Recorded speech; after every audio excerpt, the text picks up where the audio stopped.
गुरु प्यारी साध संगत जी, राधा स्वामी जी, सत्संग का विषय जितना गहरा है उतना ही आवश्यक भी है।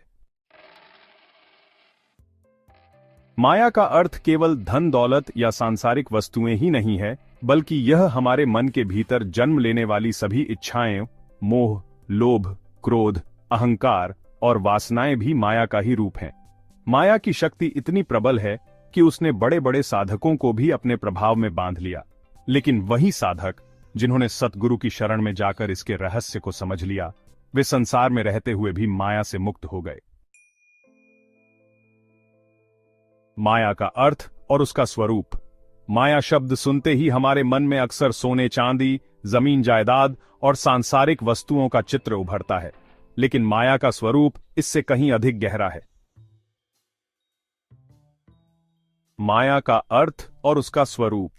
माया शब्द सुनते ही हमारे मन में अक्सर सोने चांदी, जमीन जायदाद और सांसारिक वस्तुओं का चित्र उभरता है, लेकिन माया का स्वरूप इससे कहीं अधिक गहरा है। गुरु ग्रंथ साहिब में माया को बड़े ही सुंदर ढंग से परिभाषित किया गया है। माया ठगिनी अखुट ठगवे। माया ऐसी ठगिनी है जो बड़े से बड़े ज्ञानी को भी ठग लेती है। माया केवल भौतिक वस्तुओं का आकर्षण ही नहीं है, बल्कि वह चीज है जो हमारी आत्मा को मालिक से अलग करती है। यह मोह, लोभ, अहंकार, क्रोध, वासना और हमारे मन के नकारात्मक विचारों के रूप में प्रकट होती है। माया का प्रभाव। कैसे मनुष्य इसके जाल में फंसता है। माया का प्रभाव बहुत सूक्ष्म होता है। यह व्यक्ति को धीरे धीरे अपने जाल में फंसाती है, जिससे मनुष्य को इसका पता तक नहीं चलता। उदाहरण, एक किसान को अपने खेत में धन की लालसा ने इस कदर अंधा कर दिया कि उसने अपनी जमीन के लिए अपने ही भाई से बैर कर लिया। धीरे धीरे वह अपने परिवार, रिश्तों और यहां तक कि अपने आध्यात्मिक मार्ग को भी भूल गया। इसी प्रकार माया व्यक्ति को छलावे में डालकर उसे सत्संग, सेवा और भजन सुमिरन से दूर कर देती है। सद्गुरु का मार्गदर्शन माया से मुक्ति का एकमात्र उपाय। माया से बचने का सबसे प्रभावी मार्ग है सद्गुरु की शरण में जाना। सद्गुरु हमारे भीतर के मोह, लोभ और वासनाओं को समाप्त कर सच्चे प्रेम का मार्ग दिखाते हैं।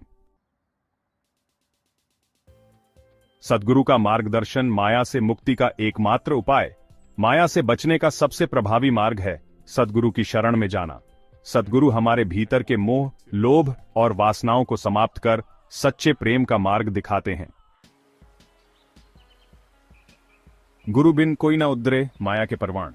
सतगुरु के बिना कोई भी माया के बंधन से मुक्त नहीं हो सकता। संत कबीर जी के एक शिष्य ने व्यापार में बहुत लाभ कमाया, लेकिन धीरे धीरे माया के मोह में फंसकर वह सत्संग छोड़ने लगा। जब संत कबीर जी ने उसे बुलाया और कहा, बेटा, यह धन तुझे मालिक के रास्ते से दूर कर रहा है, तब शिष्य ने रोते हुए स्वीकार किया कि माया के प्रभाव में आकर वह अपनी आत्मिक शांति को भूल गया था। नाम का सुमिरन माया से लड़ने का अचूक हथियार। माया के जाल से बचने का सबसे प्रभावी उपाय है नाम का सुमिरन। सतगुरु हमें नाम का वो दिव्य मंत्र प्रदान करते हैं जो माया के बंधन को काटने वाला एकमात्र साधन है। राम नाम का महारस पीवो, माया के बंधन काटो। नाम का सुमिरन करते समय मन के भीतर उठने वाले विचार धीरे धीरे शांत हो जाते हैं और माया का प्रभाव कम होता जाता है। एक साधक रोज भजन सुमिरन करता था, लेकिन उसका व्यापार धीरे धीरे डूबने लगा। उसने सद्गुरु से कहा, मेरा मन सुमिरन में नहीं लगता क्योंकि माया के संकट ने मुझे घेर लिया है। सद्गुरु ने उसे आदेश दिया कि हर दिन भजन के समय अपने मन को मालिक के चरणों में समर्पित कर दे। कुछ ही दिनों में उसके व्यापार में सुधार हुआ और उसका मन आध्यात्मिक मार्ग पर स्थिर हो गया। एक साधक रोज भजन सुमिरन करता था, लेकिन उसका व्यापार धीरे धीरे डूबने लगा। उसने सद्गुरु से कहा, मेरा मन सुमिरन में नहीं लगता क्योंकि माया के संकट ने मुझे घेर लिया है।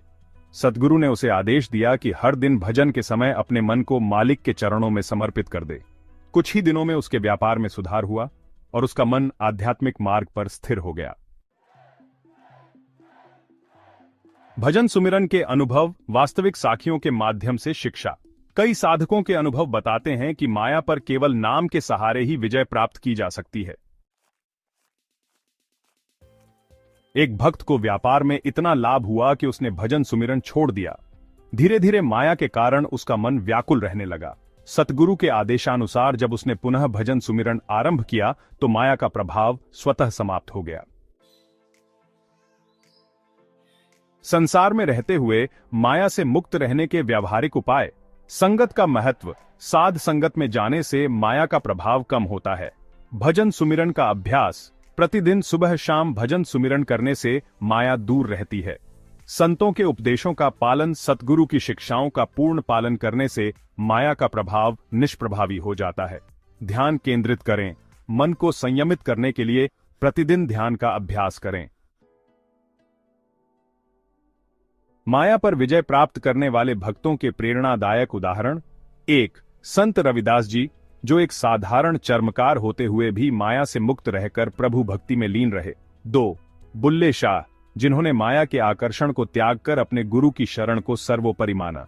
3. संत नामदेव जी, जिनका जीवन माया को त्याग कर प्रभु भक्ति का आदर्श उदाहरण है। माया पर विजय प्राप्त करने वाले भक्तों के प्रेरणादायक उदाहरण। 1. संत रविदास जी, जो एक साधारण चर्मकार होते हुए भी माया से मुक्त रहकर प्रभु भक्ति में लीन रहे। 2. बुल्ले शाह, जिन्होंने माया के आकर्षण को त्याग कर अपने गुरु की शरण को सर्वोपरि माना। 3. संत नामदेव जी, जिनका जीवन माया को त्याग कर प्रभु भक्ति का आदर्श उदाहरण है। सतगुरु की महिमा। कैसे उनकी कृपा माया को परास्त कर सकती है। सतगुरु की कृपा से ही माया का प्रभाव समाप्त हो सकता है। गुरु बिन कोई न पा सके नाम धन का खजाना। सतगुरु के हुक्म को मानने वाला व्यक्ति माया के प्रभाव से बचकर अपने वास्तविक स्वरूप को पहचान सकता है। माया का प्रभाव जितना गहरा है उतना ही सरल इसका समाधान भी है। सतगुरु की शरण और नाम का सुमिरन। अगर हम भक्ति मार्ग पर सतगुरु की शिक्षाओं को अपनाते हुए सतत भजन सुमिरन करें तो संसार के सभी प्रलोभनों और माया के जाल से स्वयं को बचा सकते हैं। जो माया का रहस्य समझ गया वह संसार में रहते हुए भी संतोष और आत्मिक आनंद प्राप्त कर सकता है। राधा स्वामी जी।